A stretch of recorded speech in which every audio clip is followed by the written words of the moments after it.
Spectre Vision Radio.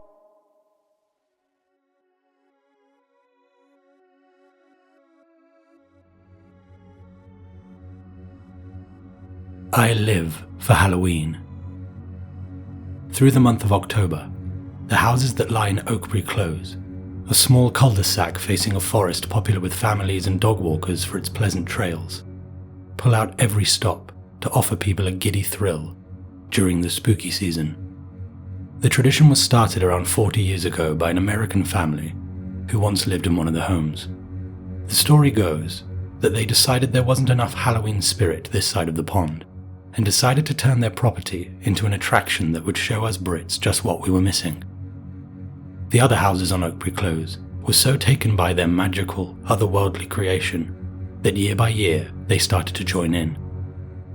And thus a tradition was born, one which is going stronger today than ever before. The current residents, myself included, take immense pride in it, and it's become a license to make the front gardens and facades of our homes as creepy as we possibly can for 1 month a year. Unlike our American cousins, who indeed do take the holiday far more seriously, England has always lagged far behind when it comes to all things Halloween. You see a few carved pumpkins and rubber spiders here and there, but little else that would tell you a special time of year is upon us. But I'm grateful for our sluggish adoption of it. It means I'm doing something special. It means our homes stand out as unique, that people make the effort to trudge their way through the muddy woods to see them. Oakbury Close is comprised of a row of 6 detached homes. I was the last to buy, the newest resident of the current crop of owners. I was delighted to find that they took the tradition as seriously as I hoped they would. Apart from Janice, that is. She accused me of taking it all a little bit too seriously one year. She didn't last long though. Replaced by Liam and Terry, thank God. They have a real sense of theatre, of bombast, a much better fit for Oakbury Close. But I must say, for all their efforts, my Halloween house is always by far the best. I'm not bragging. It's a simple statement of truth that no one in their right mind would argue with.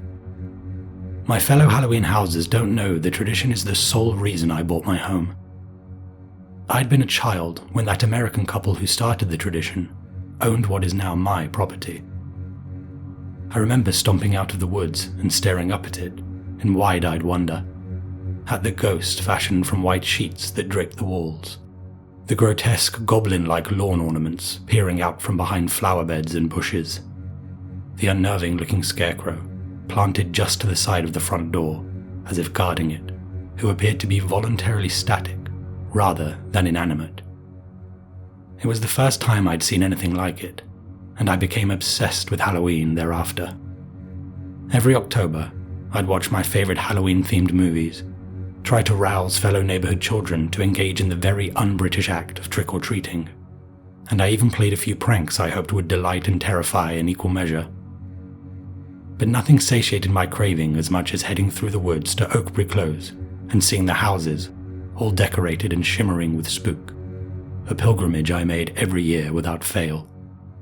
I relished the sight of the mannequin bodies emerging from the shallow graves, the cobwebbed shrubs, the candles congregated in cult-like clusters. So, many years later, when I saw that one of the homes was for sale, and I was in a financial position to make an offer, I made sure no one was going to beat me to it. I paid far above the asking price, but I didn't care. I had to have that house. The moment the sale went through, I vowed to myself that I was going to take things to a new level, be the undisputed Halloween house king, create an experience unlike anything anyone had seen there before, unrivaled in its commitment to cultivating an experience befitting of the date. Because I want people to suspend disbelief, to feel as if they really have stumbled across a home where truly frightening things happen. That is my one true ambition. And I know I've succeeded, because I watch them. I stand at the upstairs window, gleefully surveying them as they arrive, year after year. I watch as they marvel at the jars of pickled hands and feet, run their fingers over the bones of the skeletons hanging from the tree, shriek with delight as they fumble the shrunken heads I've displayed in the suitably rusty wheelbarrow. What they don't know is the reason my Halloween house outdoes all the others is that unlike the other houses, with their plastic decorations and artificial scares, every last piece of mine is real.